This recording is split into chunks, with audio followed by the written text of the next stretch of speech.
Good afternoon, everyone.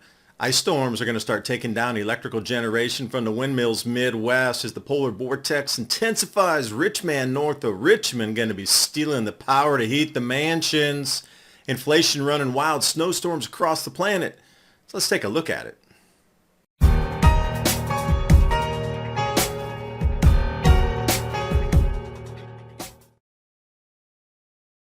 And if you are going to heat your home with wood during the polar vortex, special delivery, this is about how much extra you're going to need to keep your place warm. Pull this model off NextLab and look how deep that cold penetrates down into the United States along the East Coast. This will be your model run going out through approximately the 15th, and you can see that undulation of extreme cold. And in case you missed it, let me freeze frame for you here. This is an important frame. Why is that? Because you'll see that cold extends all the way to the coast, and what's over on the coast?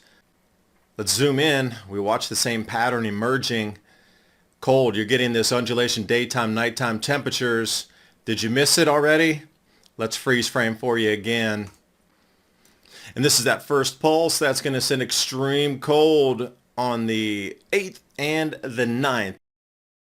So why is that such an important point, might you ask? Well, rich man north of Richmond gets first priority on the power, and you don't think for 1/5 of 1/8 of a second they're going to consider you as they try to heat their palatial homes. Yeah, you're 6th, 7th, 8th, 9th down after the data centers, the Bitcoin mining, the emergency services, Washington, D.C., and then maybe you'll get a scrap of a watt here or a watt there left over as we move forward. So you might want to prepare just in case. Going to run you through here. DuPage NextLab, again, GFS model showing the same thing. This is in degrees Kelvin, but it just shows where the coldest temperatures are going to be at these times, and it takes you through the 17th. And remember, these pulses are going to come in waves. The first will be the 6th, 7th, and 8th, and then there's a reprieve, that what looks like the breath of retreat, and then right back into it again. And as we get to January 10th, again, if you're looking at Washington pulling power and other needs along these areas, remember, if you're close to a data center or something like this, they're going to get priority power before you will. If there's only a scarce amount of something, the big players will take it first. And also on the 12th is another target date. If you're going to watch something go break in the night, these might be the dates you want to keep your eye on. And pulling out to the anomalies. Remember, anomalies, that's just below your average temperature. How many degrees Fahrenheit below the normal temperature of this time of the year in your local area? Well, as you see, that teal brings us over to the coast. Easily 40 Fahrenheit under the normal average temperature. And that is going to be a tremendous draw on the grid. Now let's get into the ice storms that will be here as soon as the 8th. That specific band is, well, that's where a lot of power is generated from windmills. I want to show you here the windmill map of power generation United States, East Coast on the left side. That is going to halt an enormous amount of production. So just take that as fact number one if you're going to try to build some algorithm out of this of possibilities of cascading grid down. It's going to start with something like this. And then we're going to move in directly after that event. That I would say is the 9th and 10th into the still wind event. And that is where temperatures get so cold that the wind is barely moving, and these same windmills have no chance of generating power. And a lot of times they're not very functional when it gets that cold. We're talking well into the sub-zero temperatures here. Now that Trump will return to the White House, it's time to consider your retirement and portfolio. The Wall Street Journal said gold will outperform stocks in 2025. Since 2022, gold has surged 40% after the U.S. seized Russia's assets. That was a wake-up call for central banks around the globe to diversify their reserves away from the dollar and into gold. At the same time, Goldman Sachs said Trump's presidency will light a fire under gold, pushing it to $3,150 an ounce. Call the proud Americans of the Patriot Gold Group today before it's too late. And the Patriot Gold Group has the No Fee for Life IRA, where your IRA or 401k can be in physical gold or silver. No Fee for Life IRA on qualifying rollovers. Give them a call. 888-546-7020 for your free investor guide today. And now on with the video. ERCOT in 2021 went down because of this wind drought. That was the cause of one of the cascades. So I did a video yesterday. Please check it out. Thank you everybody who has subscribed to this information. I'm trying to bring it to you in real time, trying to change up the charts. But we're going to go from ice, and in the southeast U.S. now, this is the updated snow map. It's even gotten deeper south of Oklahoma in Texas at the far left and bottom of the chart where the depth totals are. And still South Carolina, it looks like it's getting a lot more than it was anticipated, and it stays blue and pretty much the same all the way through. And that will bring us into the solar farm production being at least limited. And I asked in the last video also, please, if you're an engineer out on one of these facilities, do you have de-icing technologies? And the resounding answer was no, but if temperatures get warm enough, they should self-melt, except when temperatures are too cool, which we see 40 degrees below the average normal temperature is not really going to be too helpful. So that gives us several possibilities. If you're putting and plugging an equation together, first you get the ice, and there's going to be a certain amount of generation capacity not reached because of that. Lines are going to get covered over. They're going to have to turn off a lot of power, and we've seen this before time and time and time again. Ice is not our friend.